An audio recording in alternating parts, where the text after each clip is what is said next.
네, 오늘 민수기 22장, 23, 24 발람 선지자에 관련된 그런 부분을 같이 한번 또 나눠보도록 하겠습니다. 일단 오늘 본문 그 내용을 같이 읽고 시작하도록 하죠. 민수기 23장, 민수기 23장.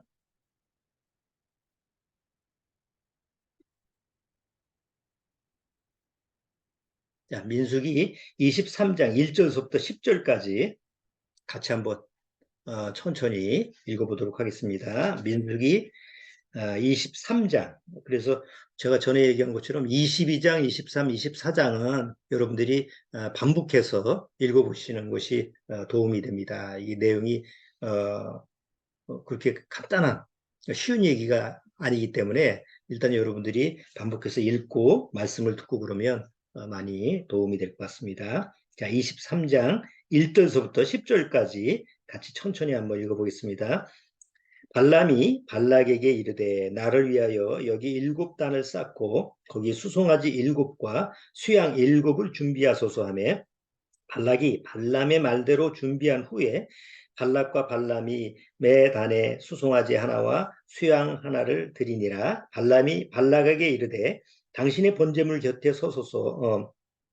나는 저리로 갈지라. 여호와께서 혹시 오셔서 나를 만나시리니 그가 내게 지시하시는 것은 다 당신에게 구하리이다 하고 사태난 산에 이른즉 하나님이 발람에게 임하시는지라. 발람이 구하되 내가 7단을 베풀고 매 단에 수송아지 하나와 수양 하나를 드렸나이다. 여호와께서 발람의 입에 말씀을 주어 가라사대 발락에게 돌아가서 이렇게 말할지니라. 그가 발락에게 돌아간즉 발락과 모압 모든 귀족이 번제물 곁에 함께 섰더라. 발람이 노래를 지어 가로되 발락이 나를 아람에서 모압 왕이 동편산에서 데려다가 이르기를 와서 나를 위하여 야곱을 저주하라. 와서 이스라엘을 꾸짖으라 하도다. 하나님이 저주치 않으신 자를 내 어찌 저주하며 여호와께서 꾸짖지 않으신 자를 내 어찌 꾸짖을꼬. 내가 바위에서 그들을 보며 작은 산에서 그들을 바라보니 이 백성은 홀로 처할 것이라. 그를 열방 중에 하나로 여기지 않으리로다. 야곱의 티끌을 네 능히 계산하며 이스라엘 4분의 1을 네 능히 계수할꼬. 나는 의인의 죽음같이 죽기를 원하며 나의 종말이 그와 같기를 바라도다 하매. 잠깐 기도드리고 말씀 같이 나누도록 하겠습니다. 기도하시겠습니다. 하나님 아버지 감사합니다. 우리 지난주 이연아 자매가 먼저 하나님 아버지 품에 먼저 들어갔습니다. 우리도 다 같은 과정을 겪을 것이지만 사실 이 세상에 육신으로 떠나는 것은 슬픈 일입니다. 그럼에도 불구하고 우리 마음속에서 기쁜 것은 바로 죄를 벗어던지고 이 육체를 벗어던지고 영원히 하나님 아버지 품속에서 기쁨과 즐거움을 누린다는 그 사실을 잘 알기 때문입니다. 이연아 자매, 우리보다 먼저 가서 또 그보다 먼저 간 우리 박필준 형제나 이중순 자매나 또 여러 믿음의 그 가족들이 재회를 하고 기쁘게 만나서 정말 하나님 안에서 누려지는 그런 축복을 하나님께 감사하며 영광을 돌리는 그런 귀한 시간을 갖는 줄 압니다. 너무나 하나님 앞에 감사한 일이 아닐 수 없습니다. 그렇기 때문에 우리도 이 지상에 사는 동안 더더욱 더 소망을 하늘에다 두고 그들과 같이 우리도 어느 날 이 육신을 떠날 때 영광된 그 하나님의 품에 들어갈 것을 사모해야 될 줄 압니다. 또 우리 가족 중에 앞으로도 주님의 부르심을 받고 또 가고 또 가겠지만 이것은 단지 이 세상에서 슬픈 일로 끝나는 것이 아니라 바로 하나님이 역사하시는 기적과 같은 일이 계속 진행된다는 사실을 우리는 잘 깨닫고 있습니다. 더더욱 이 마지막 때 이 남은 우리 믿음의 식구들 항상 말씀을 통해서 주님과 동행하는 삶을 더 누릴 수 있도록 그래서 어느 날 천국 가서 그들과 또 죄에서 만났을 때 더 기쁨의 대화를 나눌 수 있는 그런 시간이 되도록 주님께서 인도하여 주옵소서. 시종을 주님께 부탁드리오며 예수님의 이름으로 기도드리옵나이다. 아멘. 자, 오늘 민수기 23장 1절서부터 10절까지 내용을 같이 살펴봤는데 이것은 발람 선지자가 하나님이 발람 선지자의 입을 통해서 이스라엘 민족을 축복하는 첫 번째 내용입니다. 세 번 발락 왕이 저주하라고 그러는데 하나님이 그 저주를 축복으로 바꿔서 지금 첫 번째 내용을 우리가 오늘 다룰 건데 이 첫 번째 내용이 지금 이스라엘 민족의 모습하고 같아요. 여러분 매일 중동 지금 뉴스를 보시죠? 지금 이제 잠깐 4일 동안 휴전해서 포로 교환이 있고 그런 그 모습을 우리가 보게 되는데 뭐 주변에서 다 이스라엘을 미워하죠. 전 세계적인 추세예요. 다 반유대주의 쪽으로 가고 아무리 그 먼저 공격을 했어도 이상하게 그 뉴스나 이런 걸 보면 계속 악평을 하고 그 미움의 대상이 되는 게 이스라엘 민족이에요. 공격을 먼저 당해서 거의 뭐 1,000명이 먼저 죽고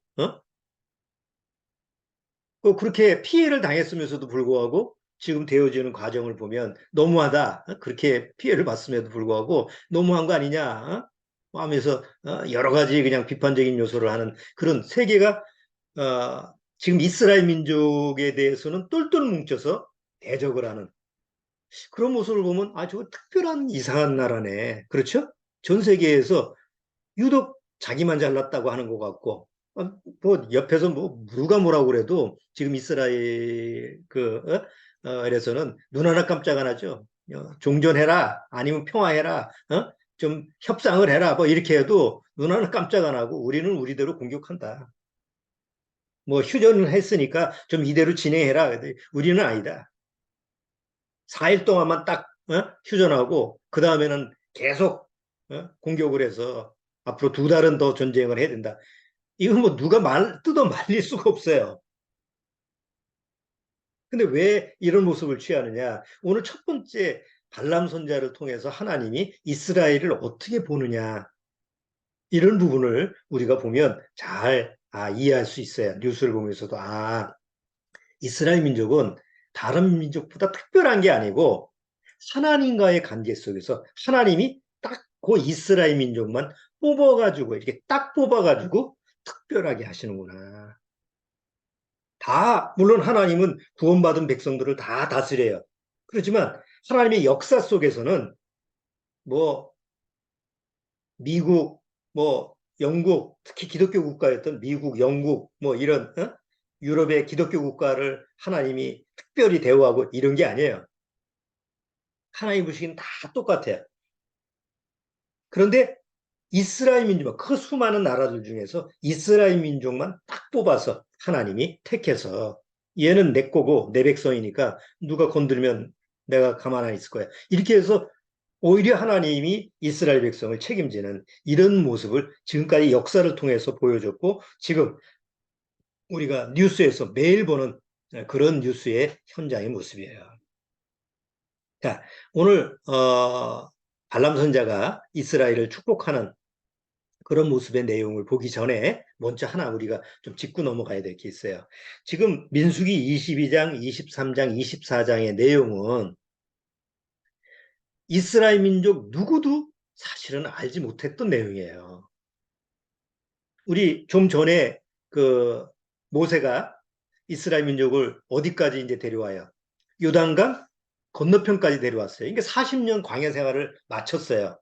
그럼 40년 광야 생활을 사막을 뺑뺑이 치면서 40년 광야 생활을 마치는 동안 이스라엘 민족은 하나같이 하나님을 대적하고 불순종하고 그러니까 하나님이 보셨을 때도 다른 민족하고 별 차이가 없어요.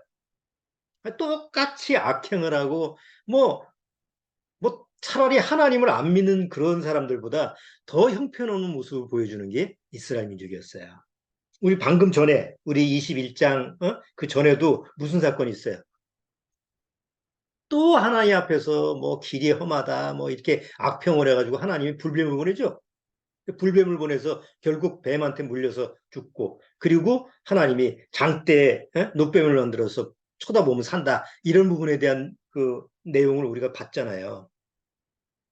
그리고 아론이 죽었고, 자, 그리고 나서 그런 사건이 있고 나서 얼마 안 돼서 이 사건이 일어난 거예요. 이제 요단강을 건너기만 되면 돼. 하나님의 약속의 땅을 건너기만 하면 되는데, 결국 사단이라고 하는 존재는 여기서, 아, 하나님의 택한 민족이라도 끝까지 물고 늘어지는 게 사단이구나라는 걸 우리가 먼저 알아야 돼요. 그런데 여기 일어나는 그 발락왕, 발람 선지자, 그리고 거기서 지금 저주를 내리는 사건, 또 발람 선지자가 하나님의 말씀을 어기고 이렇게 가려고 할 때 나귀가, 그가 탄 나귀가 말을 하죠. 그것도 참 이해하기 어려운 일 아닙니까? 아니, 나귀가 어떻게 말을 해? 성경에 여기 우리 민수기 여기 보면 나귀가 말을 하는 내용이 기록이 돼 있잖아요. 성경책에 기록된 거 아니에요. 한번 보실까요?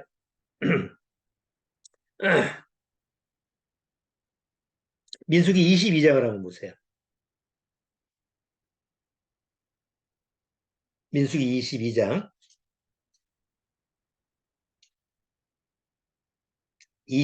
21절에 잠깐 그 내용만 우리가 살펴볼게요.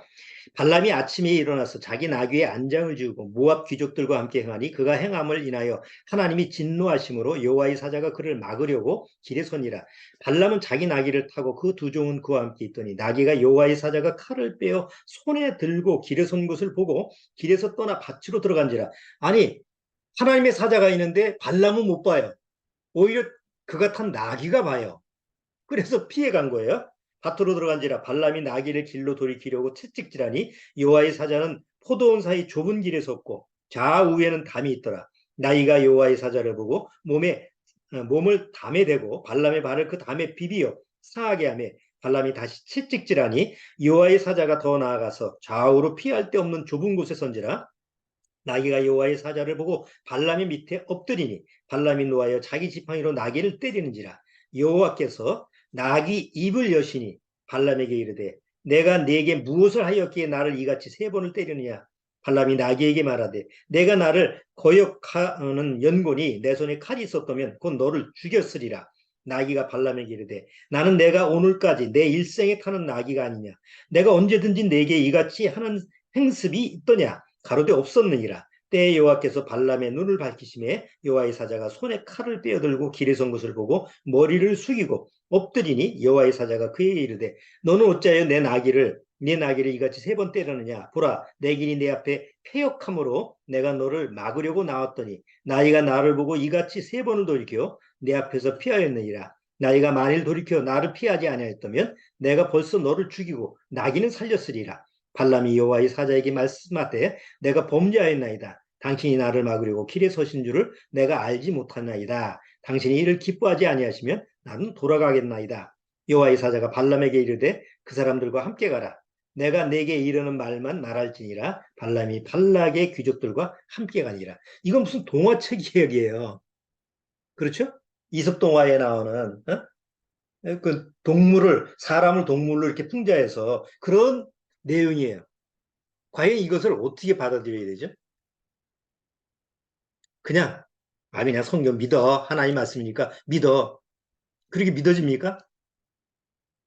이거 뭐, 아이들한테, 이거, 주일학교에 보면 설교할 때 이거 많이 인용을 하거든요. 그럼 아이들이 들을 때는 단순하니까 그렇게 듣겠지만, 과연 그게 믿어질까요? 이게 이성적으로 이게 믿을 수 있는 내용은 아니죠? 우리가 구원받고 나서 이 내용을 봤을 때, 아, 나귀가 말을 해? 어떻게 나귀가 말을 할 수 있지? 라는 이성적인 의심을 하질 않아요. 왜냐? 그게 중요한 게 아니니까. 나귀가 말을 하든 아니면 나귀가 노래를 하든 뭐 소리를 지르든 그건 문제가 되는 게 아니에요. 중요한 건 초점이 뭐냐.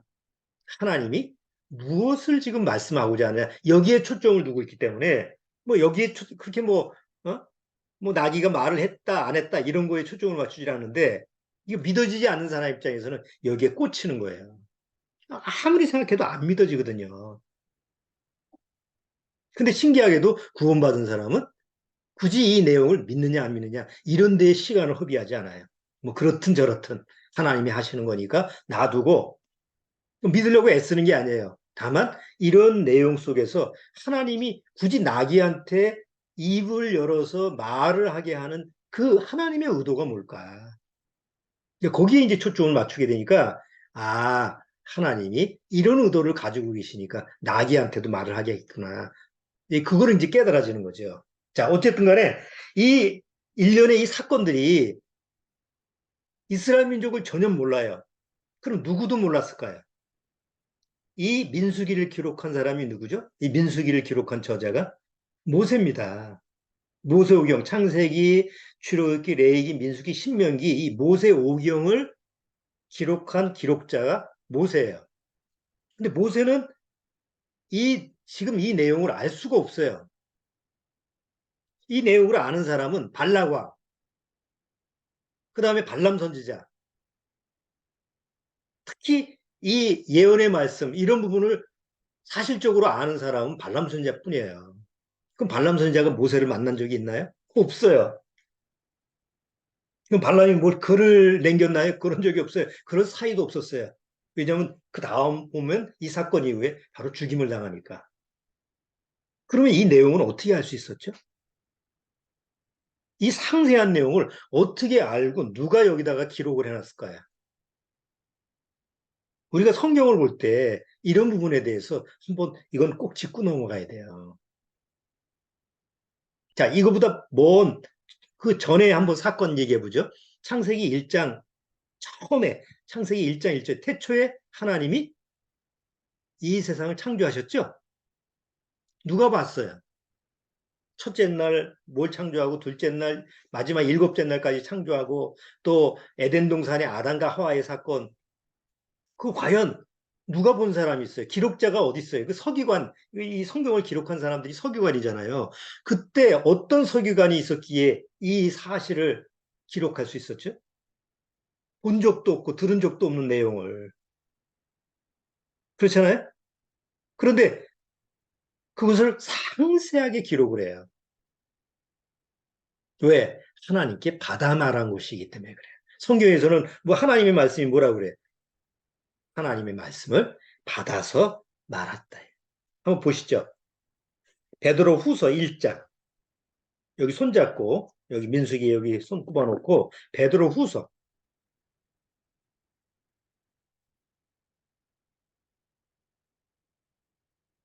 베드로 후서 1장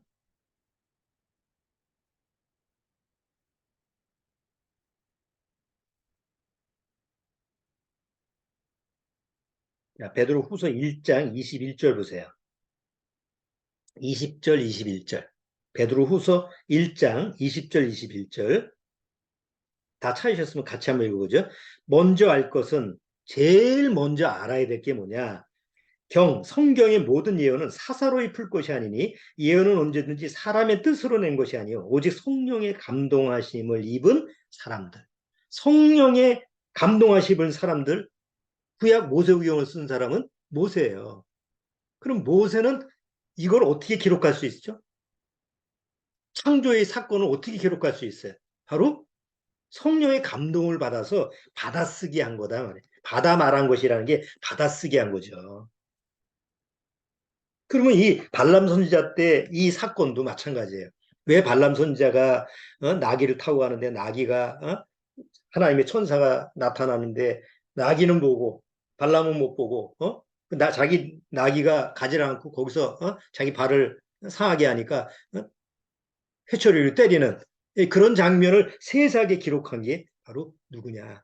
하나님이 그 모세로 하여금 이 내용을 하나도 빠짐없이 상세하게 기록하게 하는 거예요. 이게 우리가 아는 성경이에요. 그러니까 성경이라고 하는 건 우리 생각이 들어가 있고 우리 사상이 들어가 있고 어디 자기 주관적인 그런 판단이 들어가 있는 내용이 하나도 없어요. 성경은. 하나님이 기록하신 거기 때문에. 그래서 내가 아는 말씀이 굉장히 중요한 거예요. 특히 구원받은 말씀. 이거를 어떤 사람들은 자꾸 오해를 해요. 개중에 구원을 흉내내는 사람들은 성경 한 구절 외워가지고 나 그거 가지고 구원받았다고 주장하고 그런 사람들이 또 많죠. 요새는 이제 그런 게 이제 아주 공론화되다 보니까 교회 속에서도 하나님의 말씀 또 구원받은 사람 말씀으로 구원받는다라는 게 이제 대중적으로 이제 전달이 돼가지고 또 흔히 나 구원받은 이 말씀으로 구원받았어요. 이렇게 이제 얘기하는 사람도 제법 많아요. 그런데 중요한 거는 그 말씀 하나가 한 구절, 한 내용이 자기를 구원받은 게 구원시킨 게 아니죠. 성경의 전체, 이 하나님이 감동으로 기록된 전체 성경이 나를 구원시킨 거예요. 뭐가 구원시켰다고요? 성경 66권 전체가 나를 구원시킨 거지, 그 중에 한 구절이 구원시킨 게 아니라는 거예요. 그런데 왜 구원받은 말씀을 내가 하나 간직하고 있어야 되느냐? 마치 실이 막 엉켜 있는데 그 엉킨 실에서 풀 수 있는 그 실, 한 올이라도 풀 수 있는 그 한이가 있어야 돼요. 성경 전체를 우리가 외울 수가 없잖아요. 성경 전체를 내가 암기하고 기억할 수는 없잖아요. 그런데 신기하게도 내가 구원받은 말씀을 하나 가지고 있으면 어느 날 마음속에서 그 구원받은 말씀을 묵상하거나 생각하거나 아니면 그 말씀을 기억하게 되면 거기에 연이어서 그래 그 말씀에 연이어서 이렇게 해서 나를 이렇게 구원받게 하셨구나라고 하는 쪽으로 말씀이 술술 풀어지게 되는 그런 실마리가 된다는 거죠. 그래서 구원받은 말씀이 굉장히 중요한 부분이에요. 우리 이언어 자매도 계속 우리 하늘로 올라가기 전에도 늘 기도할 때마다 사도행전 2장 24절 주님께서 나를 사망의 고통에서 풀어 살리셨으니 이젠 주님께서 나를 더 이상 사망에 매여 있게 할 수 없음이라. 그 예수님한테 하신 적용되는 거거든요. 하나님께서 그를 사망에서 풀어 살리셨으니 그는 예수님이에요. 하나님께서 그를 예수님을 사망에서 풀어 살리셨으니 그를 예수님을 더 이상 사망에 매여 있을 수 없게 하셨다. 이 말씀이 이언하 자매한테는 자동으로 주님이 예수님이 들어갈 자리에 이언하가 들어가면 아주 간단하게 풀어지는 거예요. 그렇죠? 하나님께서 이언하를 사망의 고통에서 풀어 살리셨으니 이언하가 더 이상 사망에 매여 있을 수 없게 하셨습니다. 그러니까 구원 말씀이 뭐 구원받았다 하더라도 구원받은 말씀을 뭐 잊어버렸거나 뭐 이렇게 기억하지 못할 수도 있죠.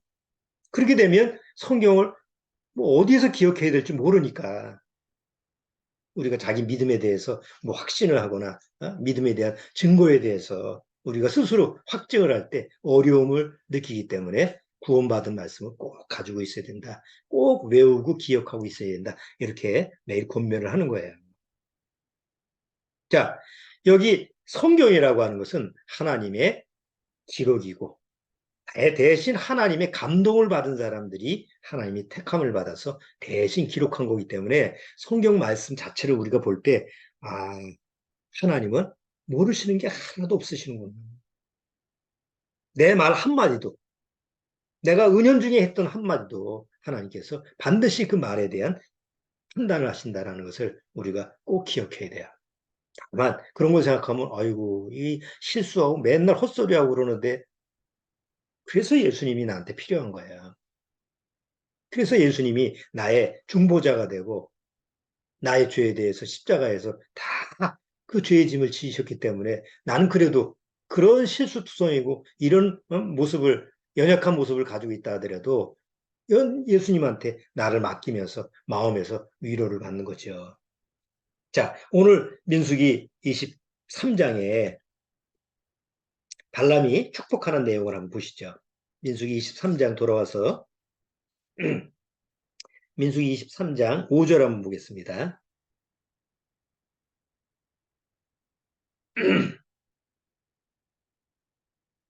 자, 23장 5절. 여호와께서 발람의 입에 말씀을 주어 가라스 때 발락에게 돌아가서 이렇게 말할지니라. 그가 발락에게 돌아간즉 발락과 모압 모든 귀족이 번제물 곁에 함께 섰더라. 발람이 노래를 지어 가로되 발락이 나를 아람에서 모압 왕이 동편 산에서 데려다가 이르기를 와서 나를 위하여 야곱을 저주하라. 와서 이스라엘을 꾸짖으라 하도다. 하나님이 저주치 않으신 자를 내가 어찌 저주하며 여호와께서 꾸짖지 않으신 자를 내 어찌 꾸짖을꼬. 내가 바위에서 그들을 보며 작은 산에서 그들을 바라보니 이 백성은 홀로 처할 것이라. 홀로 처할 것이니 뭐 홀로. 다른 민족하고 다른 사람과 구별되는 거예요. 하나님은 이스라엘 백성을 유일하게 홀로 딱 택해서 얘는 내 거야. 얘는 내가 보호해. 누구도 타치하면 안 돼. 누구도 저주하면 안 돼. 이렇게 하나님이 정하신 민족이 이스라엘 백성이라는 거예요. 그래서 발람이 여기서 아무리 이스라엘을 저주하고 이스라엘을 뭐 판단하고 이렇게 한다고 할지라도 꾸짖는다고 이렇게 하려고 하더라도 하나님이 하시지 않는 것을 할 수가 없다. 이건 발람의 말이 아니고 하나님이 하시는 거죠. 이 백성은 홀로 처할 것이라 그를 열방 중에 하나로 여기지 않으리로다. 그래서 지금 이스라엘이 전쟁을 하면서도 사람들은 그래. 아이고, 저 이스라엘 망했으면 좋겠다. 그 이스라엘을 중심으로 해서 뺑 둘러선 나라. 주변에 아시죠? 이집트, 그 아래, 사우디아라비아, 뭐 온건파든 강경파든 저 이라크, 이란, 요르단, 그 다음에 그 지금 레바논이라고 하는데 시리아, 뺑 둘러서 이스라엘을 삥 둘러서 다 이스라엘을 대적하고 저 조금 더 떨어져 있는 이란이 주축 세력이 돼서 언젠가는 저 이스라엘을 저 땅에서 다 밀어버려서 지중해에다가 빠뜨리겠다. 이게 이란의 지금 목표 아니에요. 거기에 다 아랍 민족들이 합세를 하고 나서 이스라엘 미워하고 대적하는데도 눈 하나 깜짝 안 해요. 그러면 야, 이스라엘 민족이 대단한 민족이구나. 하나님 앞에서 대단한 신앙을 가지고 있구나. 여러분 그렇습니까? 지난번에 그 하마스가 공중에서 뭐 침투를 해가지고 잡아간 그 사람들이 뭘 하고 있었어요? 하나님 앞에서 예배를 드리고 경건하게 하나님을 저 예배 기도드리고 이런 사람들이었나요? 그때가 초막절이었어요. 이스라엘의 초막절 아시죠? 이스라엘의 절기 중에서 마지막 절기 초막절. 초막절이라는 게 뭐예요? 이게 추수를 다 하고 나서 그 초막 그 이스라엘이 광야사람에서 천막 생활을 했던 그런 걸 기념하고 이제 우리는 하나님 앞에서 영원히 하나님과 함께한다. 이걸 기념하는 게 영적인 의미에서 기념하는 게 초막절이에요. 굉장히 경건한 그 절기 아니에요? 근데 초막절을 기념하기 위해서 거기서 댄스 파티를 열었던 게 그때 그 장소예요. 하마스가 공중에서 막 내려와서 총을 쏘고 죽었고 거의 1,000여 명이 같이 거기서 수백 명이 죽고 200명 가까이 끌려간 그 이스라엘 민족의 상태가 하나님 보시기에 아이고 저것들 굉장히 기특하구나. 다른 민족하고 다르네. 이런 상태가 아니에요 지금. 세계 동성애 대회를 어디서 열어요? 이스라엘의 수도에서 열어요. 그럴 정도예요. 이스라엘의 90%가 하나님을 믿질 않아요. 그러니까 지금 이 출애굽 당시에 이스라엘 민족이 40년 동안 광야 생활했던 그 당시나 지금 이스라엘 민족이 개국을 하고 건국을 하고 70년이 지난 지금 이스라엘 민족의 상태나 우리가 외적인 판단을 했을 때는 너무 형편없는 거예요. 너무 가치가 없는 거예요. 저게 하나님의 백성이라고? 저런 민족이 하나님이 택한 민족이라고? 그렇게 좋게 평가할 수 있는 그런 나라, 그런 민족이 아니라는 거예요. 그럼에도 불구하고 하나님은 뭐라고 그래요? 내가 저주치 말라고 하는 나라다. 내가 꾸짖지 말라고 하는 나라다. 여기서 우리가 하나 알아야 돼. 굉장히 중요한 사실을 하나 알아야 돼요. 하나님의 택하심을 받았다라고 하는 것은 내가 가지고 있는 내 어떤 상태에 따라서 하나님의 택하심을 받은 게 아니라는 거예요. 내가 구원받고 지금 하나님 앞에 서 있잖아요. 너는 내가 택한, 내가 너를 구원시킨 내 사랑하는 아들이다. 내 사랑하는 딸이다.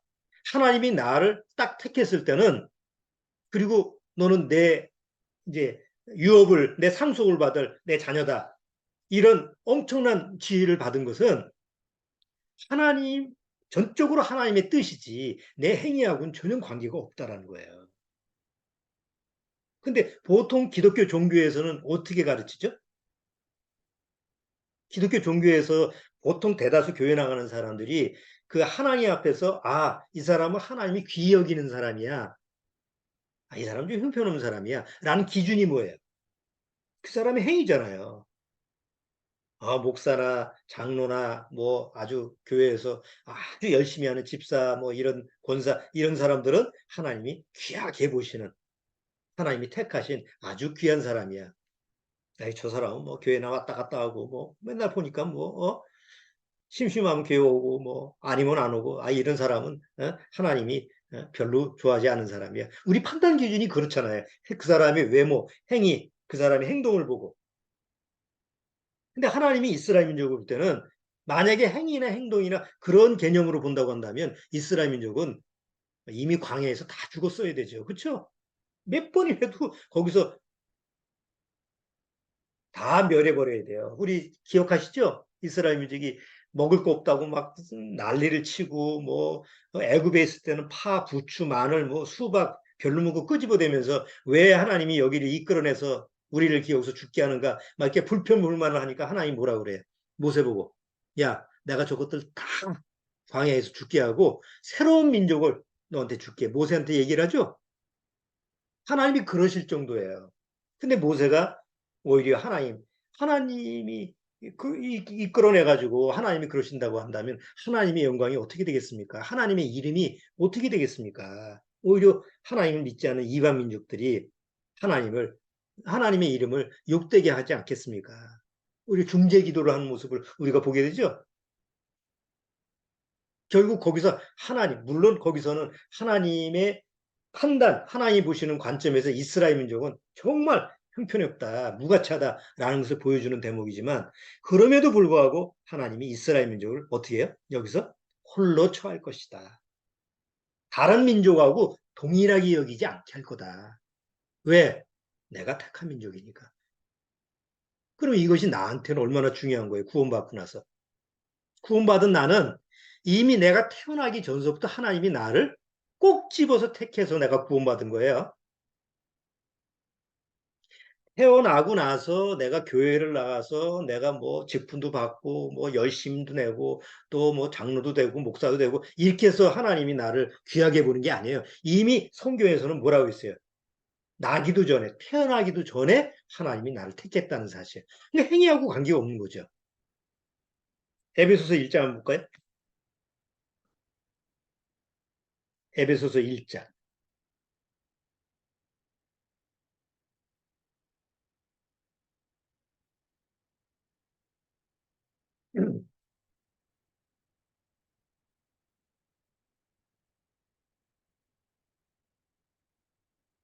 자, 에베소서 1장.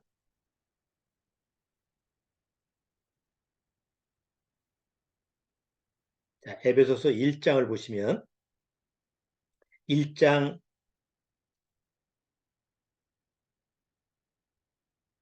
3절서부터 보시죠. 1장 3절. 에베소서 1장 3절. 찬송하리로다. 하나님 곧 우리 주 예수 그리스도의 아버지께서 그리스도 안에서 하늘에 속한 모든 신령한 복으로 우리에게 복 주시되 곧 창세 전에 그리스도 안에서 우리를 택하사. 언제 택했다고요? 창세 전에 이 세상을 창조하기 전서부터 나를 택했다고 그래요. 얼마나 이건 이해할 수가 없는 얘기죠. 내가 태어나기 전에 나를 택한 것도 아니에요. 이미 이 세상이 창조되기 전서부터 하나님께서 나를 아셨다는 거예요. 이걸 어떻게 우리가 이해할 수가 있죠? 그걸 어떻게 우리가 받아들일 수 있어요? 이거는 내가 이성적으로 판단하고 내가 지적으로 그거를 어떻게 이런 게 아니에요. 하나님이 말씀하셨기 때문에 하나님이 나를 그렇게 택하셨구나라고 믿어지는 거예요. 내가 믿는 게 아니고 이건 믿을 수가 없는 내용이죠. 이 세상을 하늘과 땅, 이 세상이 창조되기 전에 이 세상이란 자체가 없는데 나의 부모도 없어. 나의 부모의 부모도 없어. 우리 인류의 조상인 아담과 하와도 없었을 때야. 그런데 이미 하나님은 나를 아셨어. 이거 어떻게 그런 일이 있을 수가 있죠? 그런데 구원받은 사람은 그게 적용이 되는 거예요.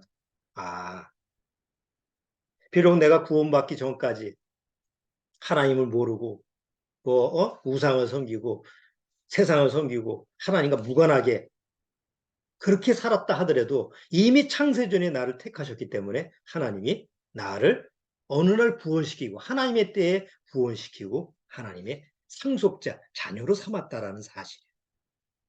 그게 믿어지는 게 구원이에요. 그걸 믿음으로 내 안에서 확신을 가지는 게 구원 아니겠어요? 여러분 한번 이렇게 생각해 보시죠. 자식이 없는 부모예요. 근데 보통 뭐 우리나라 같은 경우보다는 외국 같은 경우가 그러해요. 이제 자식이 없는데 그 몸에 불구 뭐 소아암이라든가 아니면 몸에 장애를 가지고 있는 그 아이, 갓난 아이를 신생아를 입양을 해서 키워주는 경우가 있죠. 그렇게 쉽지 않은 얘기죠. 정상적인 아이를 입양하는 것도 아니고 몸에 이상이 있는 그 아이를 입양을 해서 그렇게 키운다라고 하는 것은 그런 뭐 대단한 일이에요. 자, 근데 이거를 이렇게 한번 생각해 보시죠. 내가 자식이 없는데 그 자식을 입양을 하는데 세상에 사고뭉치예요. 범죄자예요. 그 아이가 입양할 아이가 아주 그냥 뭐 세상 말로 하면 아주 악동이야. 나쁜 짓만 하고 남의 거 훔치고 그러니까 그런 아이를 입양하라 해서 그 아이를 어쨌든 바꾸려고 그래. 그래서 그 아이를 입양하려고 마음을 먹었어요. 그러면 제일 첫 번째가 뭐죠?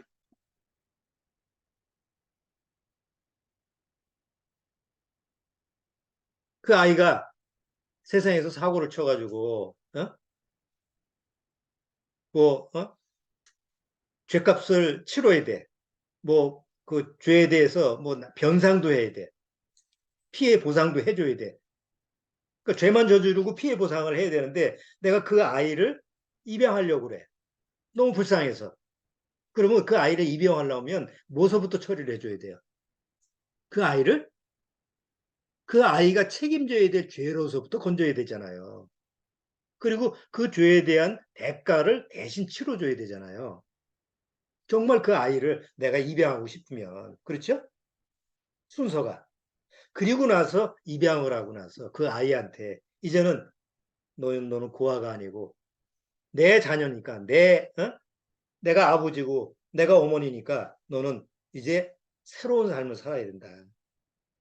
옛날 삶을 살지 말고 새로운 삶을 살아야 된다. 그리고 새로운 교육을 우리 집안에 맞는 그 교육을 시켜야 되고 이게 두 번째 아니에요.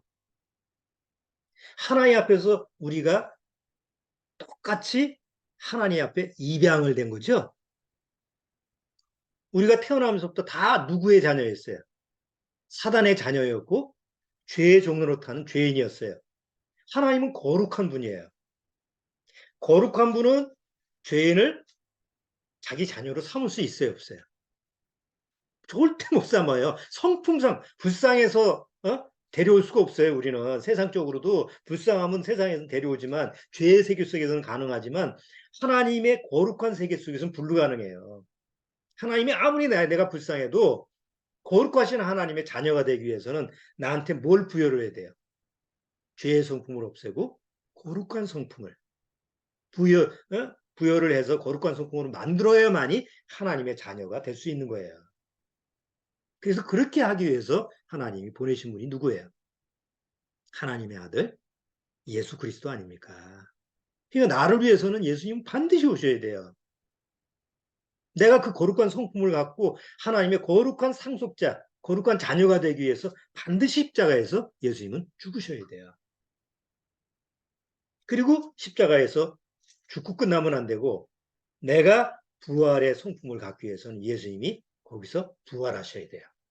그러니까 예수님이 이 세상에 나와 똑같은 육체를 가지고 오셨다가 십자가에서 나의 죄의 짐을 짓고 죽으시고 그리고 다시 부활을 하셔서 나로 하여금 부활의 영을 가지고 살아가게 할 수 있는 그 방법이 성경에서 하나님이 나한테 주시는 유일한 방법이라.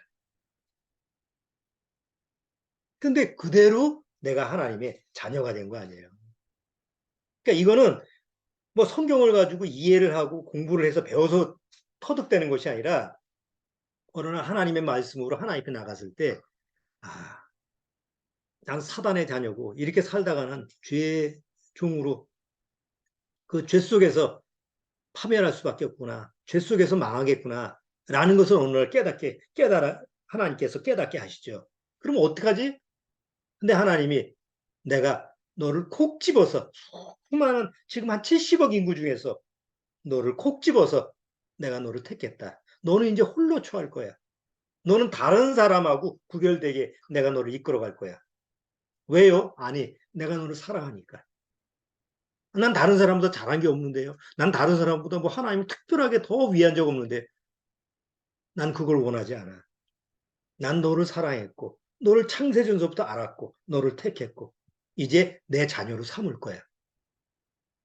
그러면 난 죄인으로 태어나서 온몸 구석구석 나의 모든 것이 다 쇳덩어리인데 이건 어떡합니까? 그래서 내가 준비한 방법이 있다. 내가 아들의 모양으로 세상에 가서 너와 함께 십자가에서 죽을 거야. 그리고 다시 함께 살아날 거야. 너는 나한테 맡기기만 하면 돼.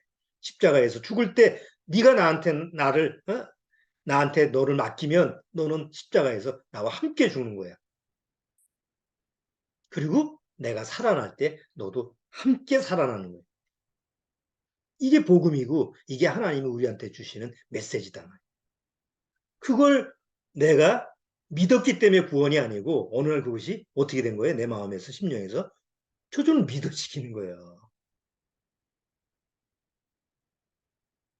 신기하잖아요. 우리 박장로님이 늘 간증처럼 얘기하는 그 내용이 그거예요. 간증하실 때. 아니 왜 나 같은 사람한테도 이렇게 하나님의 복음의 메시지가 믿어진다라는 게 난 정말 기적이다. 박장님이 그렇게 얘기하실 때, 흔한 종교성, 이런 얘기로 들리는 게 아니에요. 아, 사실이구나. 내가 세상에서 정말 아무것도 모르는 무학자라 하더라도 하나님이 날 택해서 하나님의 생명의 지식을 주면 세상에 어떤 유식한 사람보다도 더 뛰어난 그 하나님의 놀라운 지식이 내 안에 들어올 수 있다라고 하는 거. 그것이 너무 기적이다라는 거죠. 자, 데살로니가 전서 한번 보세요. 데살로니가 전서 5장.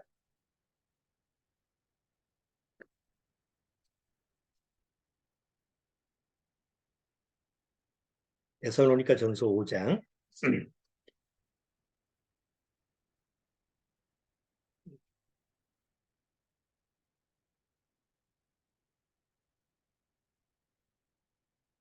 자, 5장 23절 한번 보십시오. 자, 하나님께서 우리를 어떻게 책임지고 사람들과 구별해서 나를 딱 붙들어 주겠느냐. 5절 23절, 5장 23절, 데살로니가전서 5장 23절 같이 읽어보죠. 평강의 하나님이 친히 너희로 온전히 거룩하게 하시고 너희 온 영과 혼과 몸이 우리 주 예수 그리스도 강림하실 때 흠없게 보존되기를 원하노라. 너희를 부르시는 이는 믿부시니 그 다음 뭐라고 했어요? 그가 또한 이루시라. 내가 이루는 게 아니고 그가 또한 이루시리라. 이스라엘 민족은 절대 세상에서 망하지 않습니다. 망할 수가 없어요. 아무리 그들이 형편없고 아무리 그들이 세상에서 정말 저주받을 짓을 한다고 해도 하나님은 이스라엘 민족을 홀로 처할 것이고 하나님은 그들을 다른 이방 민족에서 분리시킬 것이기 때문에 그 약속이 성경에 기록되기 때문에 이스라엘 민족은 절대 망할 수가 없어요. 그걸 우리는 세상 뉴스에서 역사에서 이제 계속 보게 되는 거죠. 그렇다고 해서 이스라엘 민족의 죄를, 이스라엘 민족의 악을 하나님이 그냥 허용한다는 얘기 아니에요. 하나님은 하나님의 약속이 이스라엘 민족한테 주어졌기 때문에 그걸 이끌어 가시는 거죠. 그리고 분명히 그들의 악과 그들의 죄는 하나님이 그 대가를 치르게 해요. 다만 이제 구원받은 우리한테 구원받은 우리는 영적인 이스라엘이잖아요.